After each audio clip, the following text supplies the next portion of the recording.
episode 37. Trev's Hockey Show here on Trev TV. I'm the Trev. You know that. If you're tuning in, if you're watching, it's too sweet. Anyway, tonight, obviously, being June 21st, tonight was the NHL Draft. And I'm not going to go over picks 1 to 31. I'm only going to go over picks 1 to 10. Just to keep it simple and sweet, because I'm sure a lot of other people have done 1 to 31, but I'm not going to do that. I'm just going to go through 1 through 10, maybe mention some of the later picks, 13, 17, something like that. Just my overall general reaction to the draft. So the draft, which was in Vancouver, started off as every other function that happens to feature Gary Bettman. Started with a chorus of boos. And Bettman kind of went up them, decided he was going to start trolling them and brought out the Sedin twins.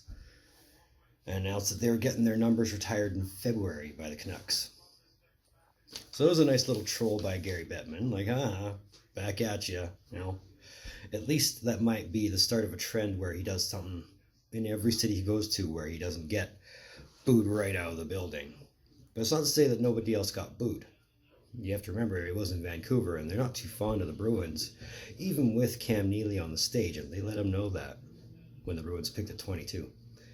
But it was fun to see. The Bruins got it pretty hard. Probably a lot harder than Bettman did all 30 seconds that it lasted anyways.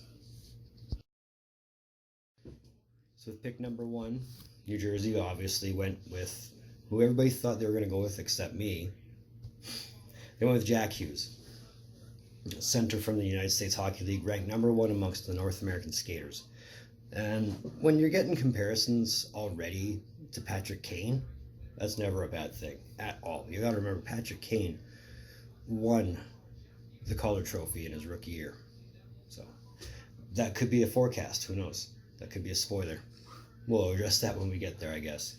But everybody except Trev thought he was going number 1. I thought New Jersey was going to go European, being they drafted Hischier 2 years ago. Hischier's from Switzerland, Kakko obviously from Finland, but they didn't. And who knows, it could be very, very scary in New Jersey in the next couple of years if this guy plays out to a comparison of Patrick Kane. Just saying that early. So at number 2 was who everybody thought it was going to be, except Trev. Trev thought it was going to be Hughes. It was Kaapo Kakko. Right wing out of Finland and the number 1 international skater. He's already being compared to Laine, and from everything I was reading, everything I was hearing, everything I was seeing was saying, it could have went 1-2 either way, and the Rangers getting Kakko is not a bad consolation at all. So, and a lot of people were also saying, this could be Crosby Ovechkin 2.0, in which case, expect Kakko to come out on top of that, because you got to remember, the European won the Crosby Ovechkin race. So expect history to repeat itself. But then again, history doesn't repeat itself. Parity wins a lot lately. So who knows? But it could make for a neat little rivalry between the Rangers and the Devils. Just saying. At number 3, the Blackhawks selected Kirby Dach from Saskatoon, the WHL, ranked number 3 North American. Now, from 3 to 10 is where it got really unpredictable, even in the mock drafts that I was reading. And I'll go over the consensus of what I took away from the mock drafts later. But the guy's already been compared to a Jonathan Toews. Now, Chicago already has a Jonathan Toews. And if this guy's being compared to Jonathan Toews, then they're going to have Chicago 2.0 once Toews and Kane fall out of their prime and guys like Dach move up.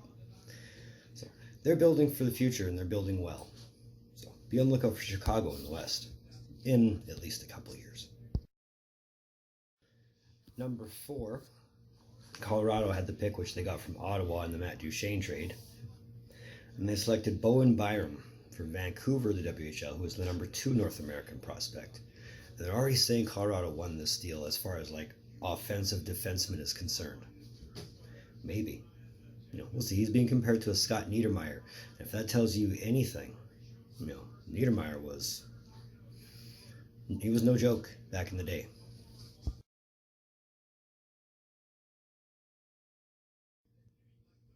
Number 5 was LA. And they selected Alex Turcotte from the United States Hockey League, who's the number 4 North American skater.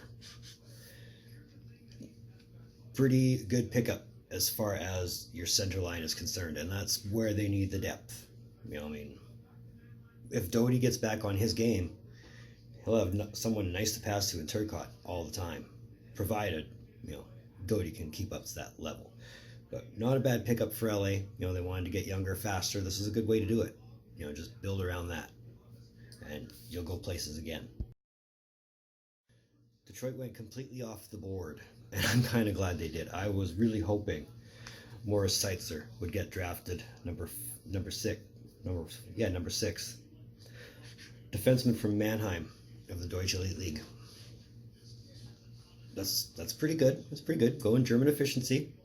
Gotta trust the Stevie Y plan. Look at his team in Tampa. They're relatively intact, minus, Callahan, who will probably have to retire due to a degenerative back disease. So,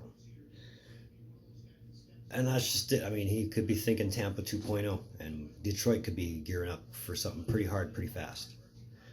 If Seider comes over, they're not projecting him to come over already, but who knows? Who knows? Future looks good in Detroit. Buffalo had number 7.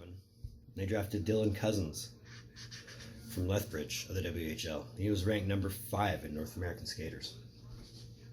I'm surprised Cousins didn't go sooner, to be perfectly honest. But again, see the case in New York, not a bad consolation prize, really, for where they finished and for the pick they got. It could be good down the center line in Buffalo.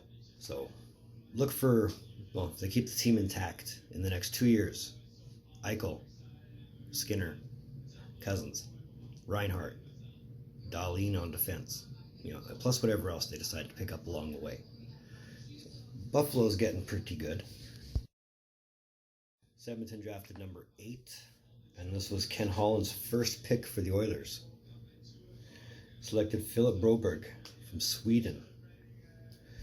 Number 5 amongst international skaters. So, it's a good place to start, especially if they're going to follow through on the rumors and trade Nurse. But even if they don't, even if they hold on to Nurse and they bring up Broberg in a year or two, not a bad defense to start off with. So, and he's Swedish. Holland has the sweet spot for Swedish players, so that's not a complete surprise. Probably the best available to him because he didn't have Detroit spot. Hard to say. Finishing out the top 10, you had the hometown, Vancouver, drafting a Russian and the number 2 international skater in Vasily Podkolzin. Could be good. Stick him with Pettersson. Stick him with Horvat if you manage to keep Horvat. And you could be scary on your offensive line for years to come. Years. I don't know if they'll take you as far as a cup final again, but, there's no harm in trying, right? Right. So for the second year in a row, we essentially can't really say there's a lot of trades happening at the draft on day 1. So here's hoping day 2 is a little more active. Can only hope. But there was one trade in the first round, and it was a pick trade.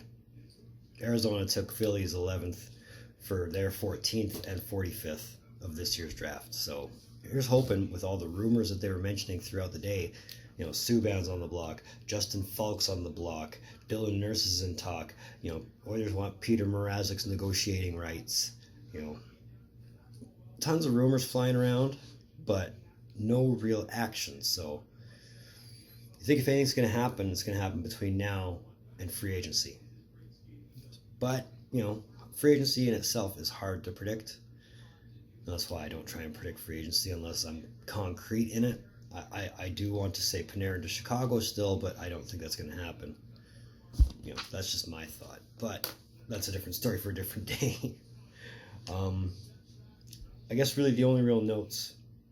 At number 13, Florida picked a goalie, and everybody thought they were going to pick Spencer Knight, and they did. It just basically addresses their goalie situation for the next. Well, I imagine he'll come up as early as year 2, maybe stretch him along to year 3.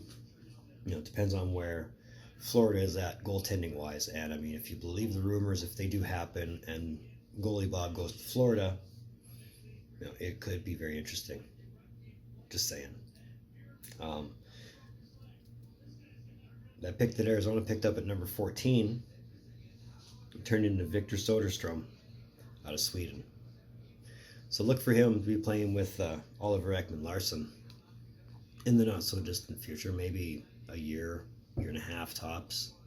He'll probably stay back in Sweden, develop a year, but either way, Arizona's getting good on defense, and that's not a bad thing.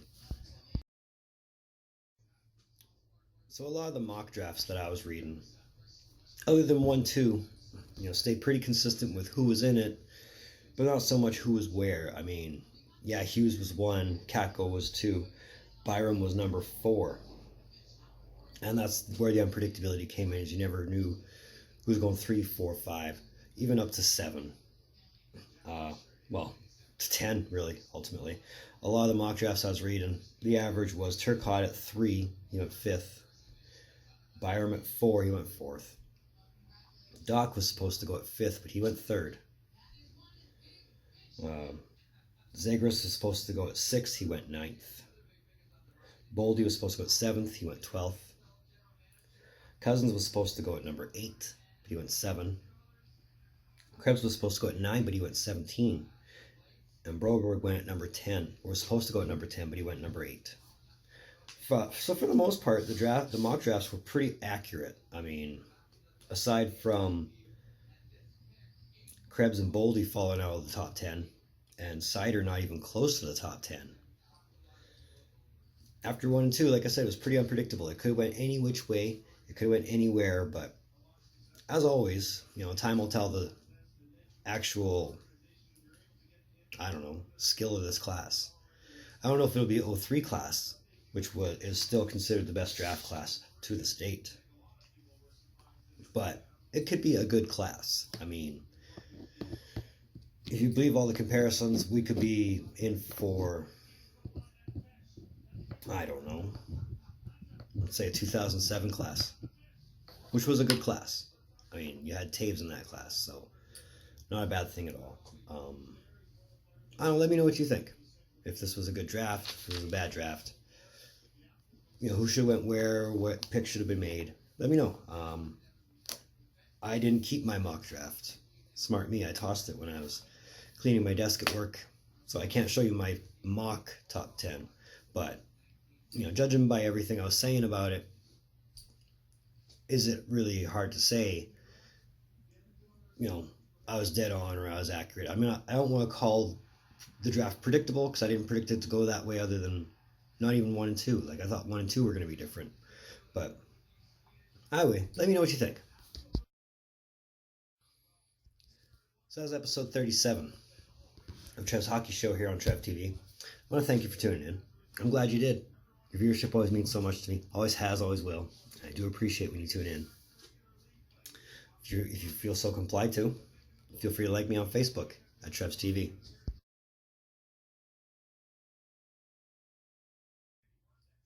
And if you really want to, you can find Trev TV on Instagram at rockstartrev TV.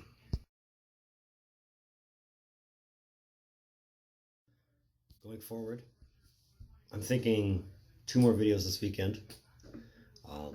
We'll see. I might do 3, I'm not sure. 2 for sure. And then I got Free Agency Day, Fighter Fest, and the Hall of Fame inductees should be announced here pretty quickly. So at least 3 more coming at some point. So altogether, that's about 6. Before or around July 1st. So, as always, in the meantime, and in between time, be on the lookout for more videos from the Trev. Later.